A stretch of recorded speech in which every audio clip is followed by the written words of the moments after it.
Hello, story listeners. Welcome to Maduram Telugu Stories. Let's start our romantic stories journey. వెళ్తున్న తండ్రి వైపే చూస్తూ మనం ఎవరికి ఏది ఇస్తే తిరిగి మళ్ళీ మనకు అదే వస్తుంది డాడీ. మీరు సంధ్యాత్త విషయంలో ఎంత మోసంగా అయితే ప్రవర్తించారో ఇప్పుడు అదే మీకు తిరిగి మీ జీవితంలో జరిగింది. ఇంకా మించిపోయింది లేదు. ఇప్పటికైనా మీరందరూ మారితే బాగుంటుంది. లేదంటే దీనికి 100 టైమ్స్ అనుభవిస్తారు అనుకొని తన క్యాబిన్‌లోకి వెళ్తూ బయట నిలబడి ఉన్న ప్యూన్‌ని ఇంటర్వ్యూ కోసం వచ్చిన వాళ్ళని ఒక్కొక్కరుగా లోపలికి పంపించు అని చెప్పేసి లోపలికి వెళ్ళిపోయాడు. ప్యూన్ ఒక్కొక్కరిని ఇంటర్వ్యూకి పంపిస్తూ ఉన్నాడు. అప్పటికే ఓ 10 మంది దాకా వెళ్లారు. కానీ ఎవరూ సెలెక్ట్ కాలేక నిరాశతో బయటకి వచ్చేశారు. నెక్స్ట్ అన్నాడు రావణ్ చిరాకుగా. ప్యూన్ సూర్య వైపు చూసి బాబు నెక్స్ట్ మీరే వెళ్ళండి అంటూ చెప్పడంతో అక్కడి నుంచి లోపలికి వెళ్ళాడు అతను. సూర్య అంటూ అతని సర్టిఫికేట్స్ తీసుకొని కూర్చోమని చెప్పాడు. రావణ్ అడుగుతున్న అన్ని క్వెషన్స్‌కి ఠక్కున ఆన్సర్ చెప్పేస్తున్నాడు సూర్య. రెజ్యూమ్ అంతా చెక్ చేసి తన సర్టిఫికేట్స్ కూడా చెక్ చేసి ఓకే. మీరు ఎంత సాలరీ ఎక్స్‌పెక్ట్ చేస్తున్నారు అడిగాడు రామ్. 50,000 సూటిగా సమాధానం ఇచ్చాడు. ఓకే. సూర్యని సెలెక్ట్ చేసి ఇంటర్వ్యూ అయిపోయిందని ప్యూన్‌కి చెప్పాడు. అతను మిగతా క్యాండిడేట్స్‌ని పంపించేసి రావణ్‌కి వచ్చి విషయం చెప్పి అక్కడి నుంచి బయటికి వెళ్ళిపోయాడు. ఓకే సూర్య మండే నుంచి మీరు జాయిన్ అవ్వచ్చు అంటూ షేక్ హ్యాండ్ ఇచ్చాడు Ram. Thank you sir. Thank you so much అంటూ నవ్వుతూ చెప్పి అక్కడి నుంచి బయటికి వెళ్ళిపోయాడు. వెళ్తున్న సూర్య వైపే చూస్తూ కొన్ని క్షణాలు ఉండిపోయాడు రామ్. ఆ తర్వాత అక్కడి నుంచి రఘు దగ్గరికి వెళ్ళాడు. రామ్ మీ డాడీని ఆఫీస్ నుంచి పంపించేశావంట ఏంటిది అడిగారు రఘు. మామయ్య ఇందులో నీ ఇన్వాల్వ్‌మెంట్ లేకపోతేనే బెటర్. లేదంటే ఏం చేశానో నాకే తెలీదు అన్నాడు రామ్.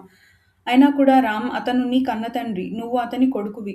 నాకు ఆ విషయం తెలుసు మామయ్య. కానీ అంతకంటే ముందు నేనొక మనిషిని. నాకంటూ కొన్ని ఎథిక్స్ ఉంటాయి. బియాండ్ థట్ నేను వెళ్ళలేను. అండ్ ఇంకో విషయం నాకు తెలుసు. ఈరోజు చేసిన దానికి మీకు కొంచెం బాధగా ఉంటుంది అని. కానీ నీకు కొన్ని తెలియాలి. అవి తెలిస్తే అప్పుడు మీరే అంటారు. నువ్వు చేసింది కరెక్ట్ రామ్ అని అన్నాడు రావణ్ ఏదో ఆలోచిస్తూ. ఏంటది అడిగారు రఘు గారు.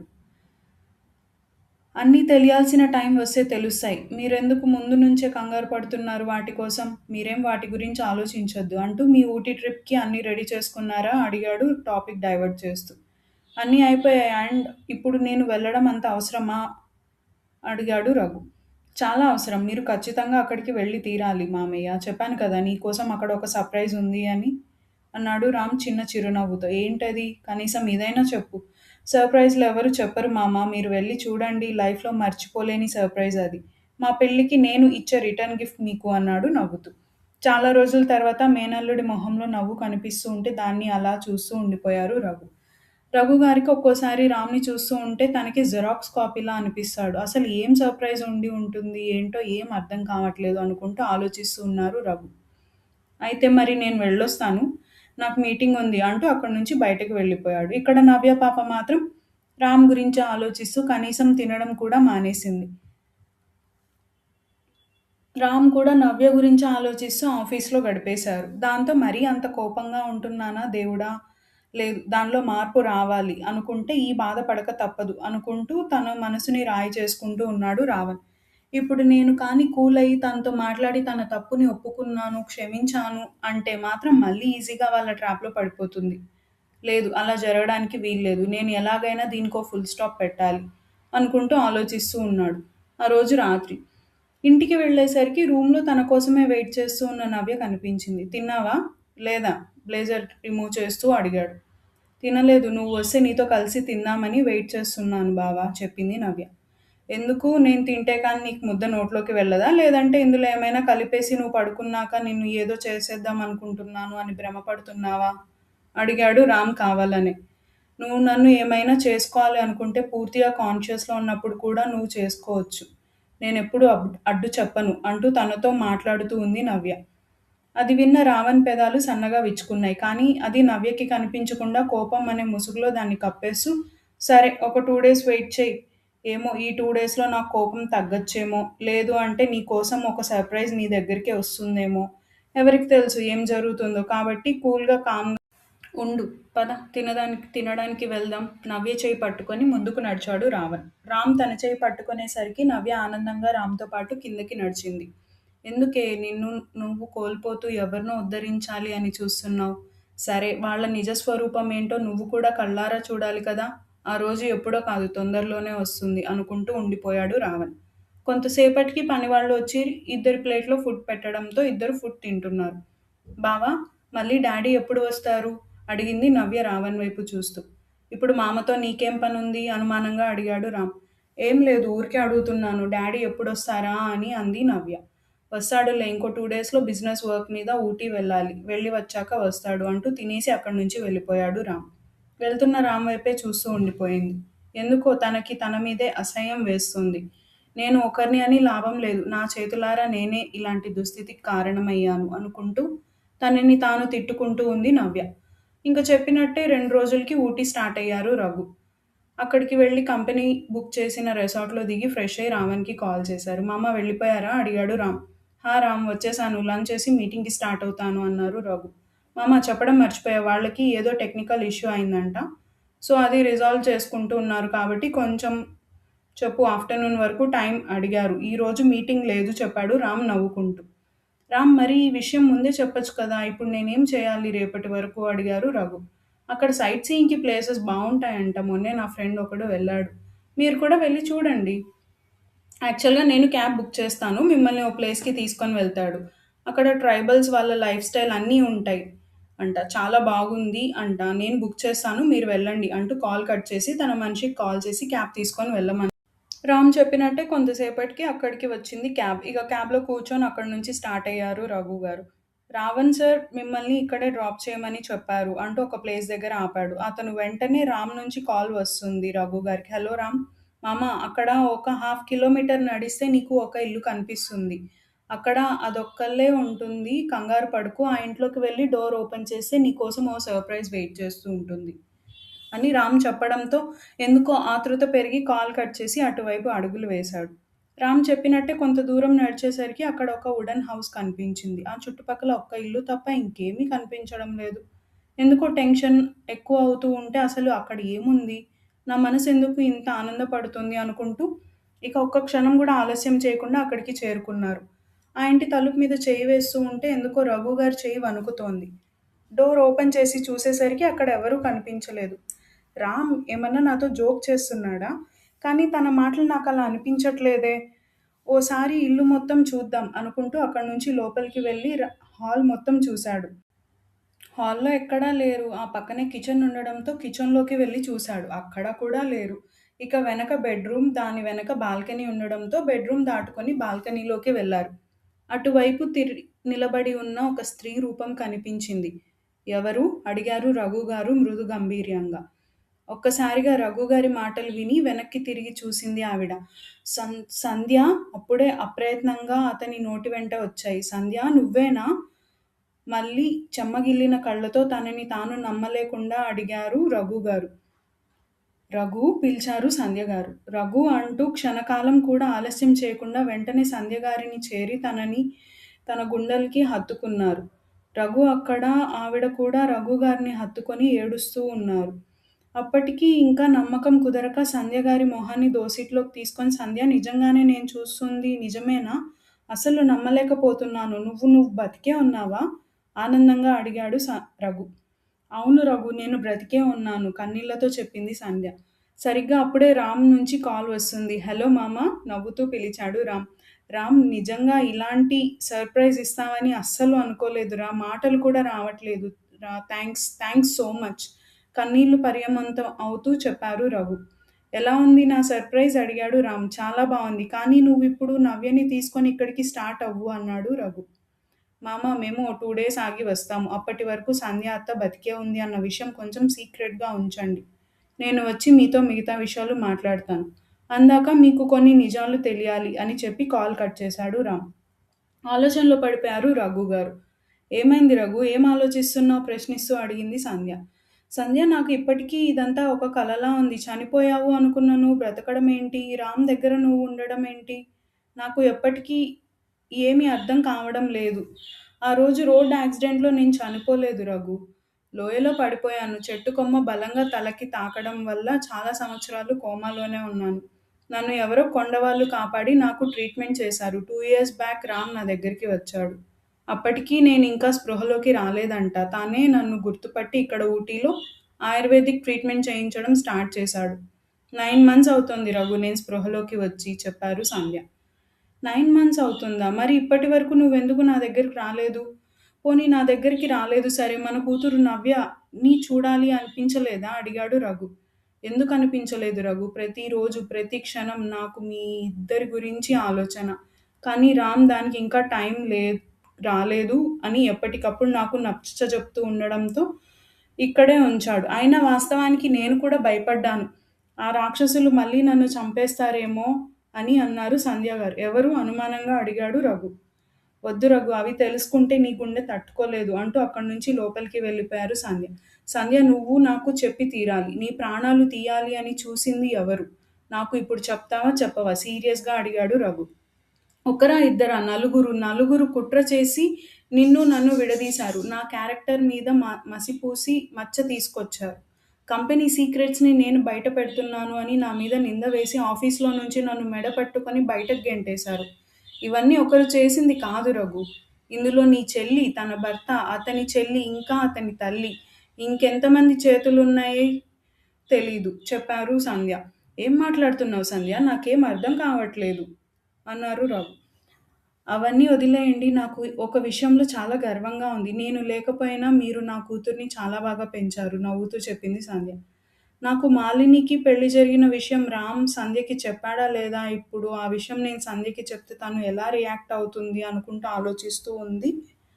ఆలోచిస్తూ ఉన్నారు రఘు. ఏమైంది రఘు, అంతలా ఆలోచిస్తున్నావు? ప్రశ్నిస్తున్నట్టు అడిగారు సంధ్య. ఏం లేదు సంధ్య. ఇంతకీ రామ్ నీతో ఏమైనా చెప్పాడా? అనుమానంగా అడిగారు రఘు. ఏం చెప్పడం రఘు? నాకేం అర్థం కావట్లేదే. మాలిని విషయం అన్నారు రఘు. నాకేం చెప్పలేదు. ఏమైంది? నువ్వు ఏమైనా చెప్పాలి అనుకుంటున్నావా నాకు మాలిని గురించి?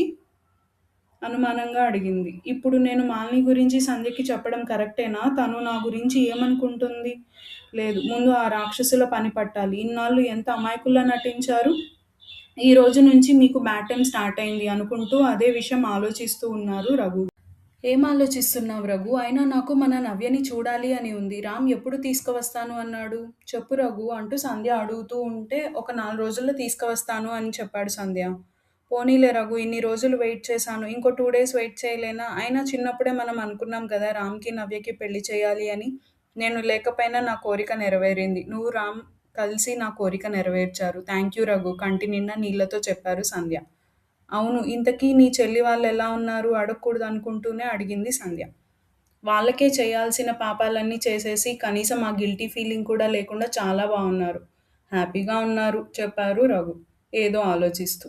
అవును రఘు, నవ్య రామ్ల పెళ్ళికి మీ చెల్లి తన ఇంట్లో వాళ్ళు ఒప్పుకున్నారా? అంటే ముందు నుంచి మీ చెల్లికి నేనంటే ఇష్టం లేదు. నా కూతుర్ని తన కోడలిగా యాక్సెప్ట్ చేసింది అంటే ఎందుకో నమ్మబుద్ధి కావట్లేదు చెప్పు రఘు అడిగారు. సంధ్య, అవన్నీ తర్వాత మాట్లాడుకుందాం. ఏది ఎలా ఉన్నా నేను రామ్ చూసుకుంటాం. నువ్వు ఆ విషయంలో కంగారు పడకు సరేనా? నా చెల్లి తన కుటుంబం ఎలాంటిదైతే అవని, మీ అల్లుడైతే మంచివాడే కదా! అది మాత్రమే నువ్వు గుర్తుంచుకో సరేనా? అన్నారు రఘు గారు సంధ్య గారి చెంపలు నిమురుతూ. కానీ నేను కూడా చాలా భయపడ్డాను తెలుసా? మీ చెల్లి ఆ రోజు మాట్లాడిన మాటలు అంటూ కన్నీళ్ల పర్యంతం అవుతూ ఆ క్షణాలని గుర్తు చేసుకుంటూ ఉన్నారు సంధ్య. హలో సంధ్య గారు, ఇంకా ఎన్ని రోజులు తిరగాలండి మీ చుట్టూ? కాలేజ్ క్యాంటీన్‌లో సంధ్య వెనక పడుతూ అడిగాడు రఘు. రఘు, ఎందుకు నువ్వు ఇలా బిహేవ్ చేస్తున్నావు? ఇలా బిహేవ్ చేసి మన మధ్య ఏమన్నా ఫ్రెండ్‌షిప్‌ని కూడా నువ్వు స్పాయిల్ చేసుకుంటున్నావు. ఇంక నువ్వు ఇలాగే ప్రేమ దోమ అనుకుంటూ తిరిగితే నీతో ఉన్న ఫ్రెండ్‌షిప్ కూడా కట్ చేసుకుంటాను జాగ్రత్త. అబ్బా సంధ్య, ఎందుకు నీకు నా ప్రేమ అర్థం కావట్లేదు? Raghu, please try to understand my situation. నాకంటూ ఉన్నది మా అమ్మ, మా చెల్లి మాత్రమే. వాళ్ళు నా మీద చాలా ఆశలు పెట్టుకున్నారు. వాళ్ళ ఆశలన్నీ అడియాసలు చేస్తూ నేను నీ లైఫ్‌లోకి రాలేను. సారీ రఘు. నేను ఒప్పుకుంటా, నువ్వు చాలా మంచివాడివి. నీకు నీకు ఏ బ్యాడ్ హ్యాబిట్స్ కూడా లేవు. కానీ మన మధ్య ఇదంతా వద్దు రఘు అంటూ అక్కడి నుంచి లైబ్రరీ వైపు వెళ్ళింది. వెళ్తున్న సంధ్య వైపే చూస్తూ ఉన్నాడు రఘు. ఏమైంది రఘు అడిగాడు అప్పుడే అక్కడికి వచ్చిన సుధాకర్. చూడు సుధాకర్, నేను ఎంత చెప్తున్నా ఇది కనీసం నా మాట వినడం లేదు. ఎందుకు అని నా ప్రేమను అర్థం చేసుకోవట్లేదు. సరే వదిలేయ్. కొంసేపు కొంచెం టైం ఇస్తే తనే మారుతుంది. తనే నీ ప్రేమని అర్థం చేసుకుంటుందిలే అంటూ రఘుని తీసుకొని అక్కడి నుంచి వెళ్ళిపోయాడు సుధాకర్. ఓయ్ సంధ్య, ఇక్కడున్నానే అంటూ పిలుస్తుంది తన ఫ్రెండ్. శ్రవంతి అంటూ తన దగ్గరికి వెళ్ళింది. నీ కోసం నేను అటువైపు వెతుకుతున్నా. పద వెళ్దామంటూ ముందుకు నడిచింది సంధ్య. సంధ్య, నిన్నొకటి అడుగుతాను, నాకు ఆన్సర్ చెప్తావా? అడుగు శ్రవంతి. నీకు నిజంగానే రఘు అంటే ఇష్టం లేదా? ఉందో లేదో నీకు తెలీదా? మరి మనసులో ఇష్టాన్ని ఎందుకు బయటకు కనిపించకుండా దాచేస్తున్నావు? అది తప్పు కదా! పాపం రఘు 3 ఇయర్స్ నుంచి నీ ప్రేమ కోసమే వెయిట్ చేస్తూ ఉన్నాడు. నువ్వు కూడా ప్రేమిస్తున్నప్పుడు పాపం తనతో ఎందుకు అంత రూడ్‌గా బిహేవ్ చేస్తున్నావు? ప్రశ్నిస్తూ అడిగింది శ్రవంతి. రఘుని ప్రేమించి అతనితో కొత్త లైఫ్ స్టార్ట్ చేయాలని నాకు ఉంది. కానీ మా అమ్మ, నా చెల్లి గురించి ఆలోచిస్తూ ఉంటే ఆ నిర్ణయం తీసుకోలేకపోతున్నాను. నా సంపాదన మీద ఇల్లు గడవాలి. ఇంకా చెల్లికి పెళ్లి చేయాలి. అమ్మని బాగా చూసుకోవాలి. ఇన్ని బాధ్యతలున్నాయి నా మీద. ఇవన్నీ నేను పక్కన పెట్టేసి నా స్వార్థం నేను చూసుకోలేను కదా! కానీ అలాగని అందరి గురించి ఆలోచించి, మీ గురించి, నీ లైఫ్ గురించి, సంతోషాలు వీటన్నిటిని పక్కన పెట్టడం కరెక్ట్ కాదు కదా! ఏమంటావు? కానీ నా ఫస్ట్ ప్రయారిటీ ఇక్కడ నాకు నేను ఇచ్చుకునే కంటే నా ఫ్యామిలీకే ఎక్కువ ఇస్తాను. ఇక ఈ విషయం ఆపేసి వెళ్లి చదువుకుందాం పద. అసలే రేపు ఇంటర్వ్యూస్ కూడా ఉన్నాయి. 3 కంపెనీస్ వస్తున్నాయి రేపు. అందులో ఒక్క దాంట్లో అయినా సెలెక్ట్ అయితే బావుండు అనిపిస్తుంది. ఆ భయం మేం పడాలి నువ్వు కాదు. నువ్వు కాలేజ్ టాపర్‌వి. నువ్వు జాబ్ కోసం భయపడుతూ ఉంటే ఇంక మేమేం అవ్వాలి చెప్పు? నువ్వేం భయపడకు. ఖచ్చితంగా నీకు జాబ్ వచ్చి తీరుతుంది నమ్మకంగా చెప్పింది. రఘుని తీసుకొని అక్కడి నుంచి బాస్కెట్‌బాల్ కోర్ట్ దగ్గరికి వెళ్ళాడు సుధాకర్. అప్పటికి అక్కడ వీళ్ళ కోసం వెయిట్ చేస్తూ కనిపించారు సుమిత్ర అండ్ మాలిని. సుమిత్ర ఏమైంది క్లాసెస్ ఏం లేవా ఇద్దరికీ? అడిగాడు రఘు సుమిత్ర పక్కన కూర్చుంటూ. ఇప్పుడు అయ్యేది చాలా బోరింగ్ క్లాస్ అన్నయ్య. అసలు మాకు నచ్చదు. నిజంగా అతను ఎప్పుడు వెళ్ళిపోతాడా అనిపిస్తుంది. అందుకే అలా బయట వచ్చేసాం. తీరా బయటకు వస్తే మాకిక్కడ సుధాకర్ గారు కనిపించారు. తనే చెప్పారు మీరు బీబీ కోర్ట్‌లో ఉండండి. నేను రఘుని తీసుకొని వస్తాను అని. అందుకే ఇక్కడ వెయిట్ చేస్తున్నాను చెప్పింది సుమిత్ర. అవునా! అంటూ చెల్లితో మాట్లాడుతూ ఉన్నాడు రఘు. రఘు వైపే చూస్తూ మూగగా తనని ఆరాధిస్తూ ఉంది మాలిని. కొంతసేపటికి సరే నేను వెళ్ళొస్తా చిన్న పని ఉంది అంటూ అక్కడి నుంచి వెళ్ళిపోయాడు. నేను క్యాంటీన్‌కి వెళ్ళి కూల్ డ్రింక్ తీసుకొని వస్తా మన ముగ్గురికి అంటూ అక్కడి నుంచి వెళ్ళిపోయింది మాలిని కూడా. కేవలం అక్కడ సుమిత్ర, సుధాకర్ మాత్రమే ఉన్నారు. నిన్న కాల్ చేస్తే లిఫ్ట్ చేయలేదు. అది అన్నయ్యతో కలిసి బయటికి వెళ్ళా. ఆ టైంలో నువ్వు కాల్ చేసావు. ఎలా లిఫ్ట్ చేయాలి? అందుకే సైలెంట్‌లో పెట్టేశాను. పోనీ నైట్‌కి ఇంటికి వచ్చాకైనా కాల్ చేయొచ్చు కదా! అలా అయినా కాల్ చేయాల్సింది. నీ కాల్ కోసం చాలా సేపు వెయిట్ చేశానో తెలుసా? కానీ నీ నుంచి కాల్ కానీ, మెసేజ్ కానీ రాలేదు. అలా వెయిట్ చేసి, చేసి ఎప్పుడో పడుకున్నా. సారీ సుధాకర్ కానీ అవ్వలేదు. ఇంటికి వచ్చి తినేసి పడుకుండిపోయాను. అందులో నిన్న మమ్మీ నా దగ్గరే పడుకుంది. సర్లే ఈరోజు కాల్ చేశా. కనీసం ఈరోజైనా లిఫ్ట్ చెయ్యి. సరే. ఎలాగో అలా మమ్మీ, డ్యాడీ, అన్నయ్య బయటకు వెళ్తున్నారు. సో, నేను ఖచ్చితంగా లిఫ్ట్ చేస్తా. ఇంతలో మాలిని వస్తూ కనిపించడంతో మాటలు ఆపేశారు ఇద్దరు. మాలిని వచ్చి మళ్ళీ ఇద్దరితో మాట్లాడుతూ కూర్చుంది. రఘు ఏమో సంధ్య దగ్గరికి వెళ్ళాడు. ఇదిగో చూడు అక్కడ నీ రఘు వచ్చాడు చెప్పింది శ్రవంతి. శ్రవంతి కోపం తెప్పించొద్దు సైలెంట్‌గా ఉండు అంటూ చెప్పడంతో అక్కడి నుంచి వెళ్ళిపోయింది శ్రవంతి వేరే బెంచ్ దగ్గరికి. సంధ్య దగ్గరికి వచ్చాడు రఘు. అసలేంటి నీ బాధ? నన్ను లవ్ చెయ్యి. అదే నా బాధ. నువ్వు నన్ను లవ్ చేస్తే నేను హ్యాపీగా ఫీల్ అవుతా. లేదు అంటే అంటూ ఆపి నేను చచ్చిపోతా సీరియస్‌గా చెప్పాడు రఘు. రఘు అలా అనేసరికి ఒక్కసారిగా కోపంగా రఘు చెంప చెళ్ళుమనిపించింది. ఏం నాటకాలు ఆడుతున్నావా? చచ్చిపోతావా? నా కోసం చచ్చిపోతావా? నిన్న కాక మొన్న పరిచయమైన నా కోసం చచ్చిపోతావు. మరి నిన్ను కానీ నిన్నంత వాడిని చేసిన మీ అమ్మానాన్నల కోసం? వాళ్ళ కోసం ఆలోచించవా? చెప్తున్నాను ఇలాంటి బిహేవియర్ ఉంటే నాకు అసహ్యం. ఇంకోసారి ఇలాంటి మాటలు మాట్లాడి మీద నీ మీద అసహ్యం వచ్చేలా చేసుకోవద్దు అంటూ ఉంటే నాకు మాత్రం తన వైపు అపురూపంగా చూస్తూ ఇందుకే నాకు నువ్వంటే పిచ్చి. నువ్వు పర్ఫెక్ట్ వైఫ్ మెటీరియల్‌వి. ఆ విషయం నీకు అర్థం కావట్లేదు. పోనీ నీ ప్రేమని గెలుచుకోవాలంటే ఏం చేయాలో చెప్పు. అది ఎంత కష్టమైనా నేను చేస్తాను చెప్పాడు రఘు నమ్మకంగా. రఘు వైపు చూస్తూ నేనేం చెప్పినా చేస్తావా? అడిగింది సంధ్య. చేస్తాను. ఖచ్చితంగా చేస్తాను. చెప్పి చూడు. అయితే నన్ను మర్చిపో. నన్ను మర్చిపోయి నీ లైఫ్‌లో నువ్వు హ్యాపీగా గడుపుకో అంటూ చెప్పేసి అక్కడి నుంచి వెళ్ళిపోయింది. వెళ్తున్న సంధ్య వైపే చూస్తూ ఉండిపోయాడు రఘు. సంధ్య పూర్తిగా అక్కడి నుంచి వెళ్ళిపోయింది అని కన్ఫర్మ్ చేసుకున్నాక అక్కడికి వచ్చింది శ్రవంతి. అన్న అది నిన్ను ఇష్టపడుతుంది. కానీ నీ ప్రేమని ఒప్పుకోవడానికి సిద్ధంగా లేదు. ఏం మాట్లాడుతున్నావు? నాకేం అర్థం కావట్లేదు శ్రవంతి. సంధ్య తన తల్లి, చెల్లెల గురించి ఆలోచిస్తూ నీ ప్రేమని అంగీకరించలేకపోతోంది. తన మాటలు వింటున్న రఘుకి కళ్ళు పెద్దవి చేసి శ్రవంతి వైపు చూస్తూ నువ్వు చెప్పేది నిజంగా నిజమేనా? మెరిసే కళ్ళతో అడిగాడు. నిజమే అన్నయ్య. ఇందాకే అది నాకు చెప్పింది. నువ్వు దాన్ని అర్థం చేసుకొని తనని మర్చిపోతే బెటర్. లేదంటే అది ఇంకా ఇటు నిన్ను ప్రేమించలేక, అటు నిన్ను దూరం చేసుకోలేక నరకం అనుభవిస్తుంది. ప్లీజ్ అన్నయ్య చెప్పింది శ్రవంతి. తన ప్రాబ్లమ్ నాకు తెలిసింది గదా శ్రవంతి. ఇక నేను చూసుకుంటా. అండ్ చాలా థాంక్స్. మీ మేలు ఈ జన్మలో మర్చిపోలేను. నిజంగా చెప్తున్నాను అన్నాడు రఘు. అన్నయ్య నాకు తెలుసు నువ్వు చాలా మంచివాడివి అని. అందుకే చెప్తున్నాను. నీకు నువ్వు కొంచెం జాగ్రత్తగా ఉండు. అండ్ ఈ విషయం నేను చెప్పానని బయటకు రాకూడదు. లేదంటే దానికి నాకు ఉన్న ఫ్రెండ్‌షిప్ పోతుంది. ఈ విషయంలో నీలోనే ఉంచుకో అన్నయ్య అంటూ తను చెప్పాల్సింది చెప్పేసి అక్కడి నుంచి వెళ్ళిపోతుంది స్రవంతి. ఇక రఘు కూడా అక్కడి నుంచి తిరిగి సుమిత్ర వాళ్ళ దగ్గరికి వెళ్ళిపోయాడు. "అన్నయ్య నీ చెంపలకేమైంది?" అనుమానంగా అడిగింది సుమిత్ర. "హా! అవును రఘు ఏమైంది? ఎవరన్నా కొట్టారా? ఎవరు కొట్టారు?" కోపంగా అడిగాడు సుధాకర్. "అలా ఏం లేదు" అంటూ ఉండగానే "అన్నయ్య నాకు నిజం చెప్పు లేదంటే నేను అస్సలు ఊరుకోను" గట్టిగా సుమిత్ర అడిగేసరికి ఇక తప్పక సంధ్య కొట్టింది అని చెప్పాడు. "అది నిన్ను కొట్టిందా? అయినా అదెవరిది నిన్ను కొట్టడానికి?" అడిగింది సుమిత్ర కోపంతో ఊగిపోతూ. "అరే సుమిత్ర నాదే తప్పు ఉందిరా అందుకే తను కొట్టింది" అన్నాడు రఘు. "అయినా కూడా నిన్ను కొట్టడం ఏంటది చెప్తున్నాను ఈరోజు అది తప్పించుకోవచ్చు.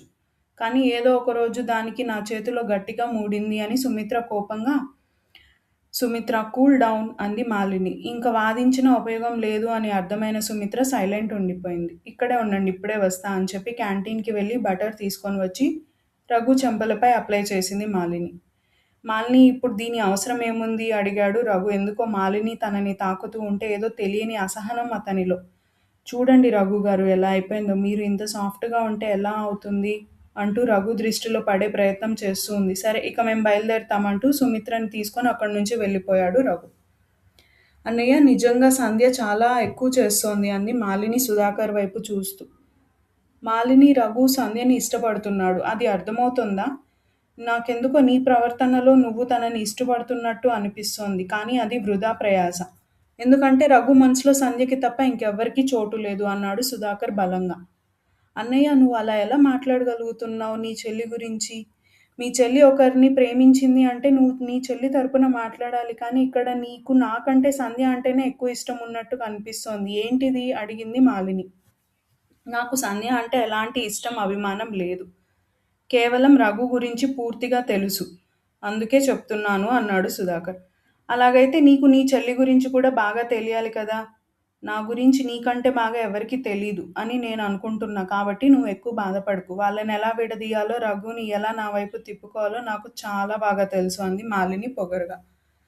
"చెప్తున్నాను కదా మాలిని, నువ్వు ఎన్ని ప్రయత్నాలు చేసినా అవన్నీ వృధా ప్రయాస అవుతాయి. తప్ప వాటి వల్ల నీకు ఇసుమెత్తు కూడా ఉపయోగం ఉండదు అని అర్థమవుతోందా?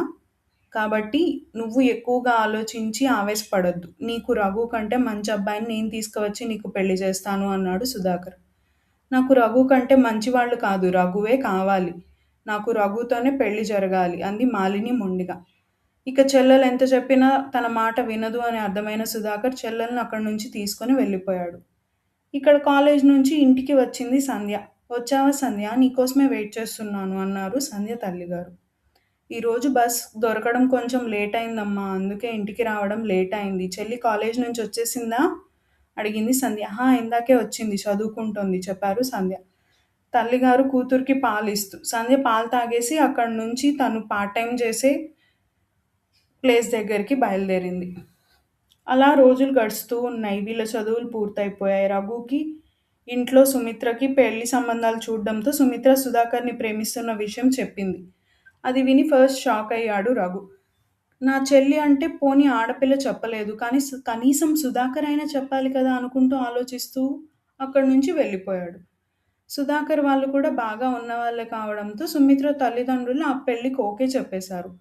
ఇక సుధాకర్ తల్లిగారు పెళ్లి సంబంధం ఖాయం చేసుకోవడానికి వచ్చారు. అబ్బాయి అమ్మాయి ఇష్టపడ్డాక ఇక మనం మాత్రం చేసేదేముందండి? అందుకే ఇంక పెళ్ళికి ఒప్పుకున్నాను అన్నారు సుమిత్ర తల్లిగారు. నిజమే వదిన గారు. కానీ ఇంకో విషయం సుధాకర్ సుమిత్రల పెళ్లి జరగాలంటే మీరు ఇంకో పెళ్ళికి ఒప్పుకోవాలి. నా కూతురు మాలిని మీ అబ్బాయి రఘుని ఇష్టపడుతోంది. అందుకే మీకు మీ కూతురు సంతోషం ఎలాగైతే ముఖ్యమో నాకు నా కూతురు సంతోషం అంతే అన్నారు ఆవిడ. అయ్యో! దాందేముంది చెల్లెమ్మ. ఖచ్చితంగా నీ కూతురే మా ఇంటి కోడలవుతుంది మాటిచ్చారు రఘు తండ్రి. ఏవండీ కానీ మనం ఓసారి రఘు మనసులో ఏముందో కూడా తెలుసుకోవడం మంచిది కదా అని చెప్పే ప్రయత్నం చేశారు ఆవిడ. ఇప్పుడు నువ్వు నాకు నేర్పిస్తావా నా పిల్లలకి ఏది మంచి, ఏది చెడు అనేది? నాకు తెలుసు ఏ నిర్ణయం ఎప్పుడు తీసుకోవాలో. నువ్వు మధ్యలో దూరి ఉచిత సలహాలు ఇవ్వద్దు అంటూ భార్యని గదిమేసరికి ఇక ఆవిడ అడ్డు చెప్పలేకపోయారు. సరే వదిన గారు ఇక మేము వెళ్ళొస్తాం. అన్నయ్య గారు ఉంటాను అంటూ అక్కడి నుంచి వెళ్ళిపోయారు సుధాకర్ తల్లి. ఇక్కడ సంధ్య తన చెల్లెలు ఉషాకి తను డిగ్రీ కంప్లీట్ అయిన వెంటనే పెళ్లి సంబంధం చూసింది. సుధాకర్, సుమిత్రల పెళ్లి జరిగిన అదే టైంకి అక్కడ ఉషా పెళ్లి కూడా జరిగిపోయింది. పెళ్లి అయ్యే వరకు రఘుకి కూడా పెళ్లి ఫిక్స్ అయిన సంగతి ఎవ్వరూ చెప్పలేదు. అక్కడ సంధ్య చెల్లి పెళ్లి కూడా అయిపోయింది. ఇప్పుడు సంధ్యకి కూడా ఎలాంటి బాధ్యతలు ఉండవు. నేనోసారి తనతో మాట్లాడడం మంచిది. తన తల్లి బాధ్యత కూడా తీసుకుంటాను అని చెప్పాలి. సంధ్య, ఈసారైనా నా ప్రేమని మన్నించవే అనుకున్నాడు రఘు. ఇక వీళ్ళు పెళ్లి జరిగిన నెల రోజులకి సంధ్యని మీట్ అయ్యాడు రఘు. ఎలా ఉన్నావు రఘు? నేను బాగున్నా సంధ్య, నువ్వెలా ఉన్నావు? నేను బాగున్నాను. అది రీసెంట్గా మీ చెల్లి పెళ్లి జరిగింది అని విన్నాను. ఇప్పుడు ఎలా ఉంది తను? తను బాగుంది రఘు. పెళ్లి జరిగి 1 మంత్ అవుతుంది. ఆహా! అవునా! సుమిత్రకు కూడా పెళ్లి జరిగింది సుధాకర్‌తో. వాళ్ళిద్దరూ ప్రేమించుకున్నారంట. ఇంక అమ్మ వాళ్ళకి చెప్తే వాళ్ళు ఓకే చెప్పారు. అవునా! సుమిత్ర ఎలా ఉంది? చాలా బావుంది. మరి నీ సంగతేంటి? ఎక్కువ లాగకుండా మెయిన్ మ్యాటర్‌లోకి దిగిపోయాడు రఘు. నా సంగతేంటి రఘు? నువ్వేం చెప్తున్నావో నాకర్థం కావట్లేదు. అదే సంధ్య, నువ్వు ఎవరినైనా ప్రేమిస్తున్నావా? అడిగాడు రఘు. రఘు, నువ్వు ఇంకా మారలేదా? అడిగింది సంధ్య ఆవేశంగా. మనసులో పుట్టిన ప్రేమ ఊపిరి ఆగే చివరి క్షణం వరకు ఉంటుంది సంధ్య. అది ఎప్పటికీ ఇంకొకరి మీద షిఫ్ట్ అవ్వదు అన్నాడు రఘు ఆవేదనగా. రఘు, మీ ఇంట్లో వాళ్ళు నీకు మంచి సంబంధం చూసి ఉంటారు. నువ్వు నా వెనకపడి తిరగొద్దు ప్లీజ్ వేడుకుంటున్నట్టే అంది సంధ్య. బాలు నా కోసం ఎంత మంచి సంబంధం తెచ్చినా నా మనసుని దగ్గర ఉంది సంధ్య. అది నీకెందుకు అర్థం కావట్లేదు? సంధ్య, ఒకటి చెప్తాను. ఒకవేళ నీకు నా మీద ప్రేమ లేదు అంటే నేను కూడా ఇంత దూరం రాకపోదును. కానీ నీ మనసులో కూడా నా మీద ప్రేమ ఉంది. అది నీ మాటల్లో, నీ కళ్ళల్లో నాకు తెలుస్తుంది. ఎందుకు నిన్ను నువ్వు వంచించుకుంటున్నావు? మీ మమ్మీ బాధ్యత కూడా మనం తీసుకుందాం. నీకున్న బాధ్యతలన్నీ కూడా తీరిపోయాయి కదా! ఇంకేంటి ప్రాబ్లమ్? అడిగాడు రఘు. ఆ మాటకి సంధ్య దగ్గర సమాధానం లేదు. ఒకటి గుర్తుపెట్టుకో సంధ్య, నువ్వు నన్ను మోసం చెయ్యట్లేదు. నిన్ను నువ్వే మోసం చేసుకుంటున్నావు. అది గుర్తుపెట్టుకో అంటూ అక్కడి నుంచి వెళ్తూ వెళ్తూ ఆగి, ఒకవేళ నువ్వు నన్ను నిజంగా ప్రేమిస్తున్నట్టయితే నీ కాల్ కోసం నేను వెయిట్ చేస్తూ ఉంటాను. నాకు ఫోన్ చెయ్యి అంటూ అక్కడి నుంచి వెళ్ళిపోయాడు. నెక్స్ట్ అప్డేట్లో కలుద్దాం. Please like, comment, subscribe and share it with your friends. Thank you.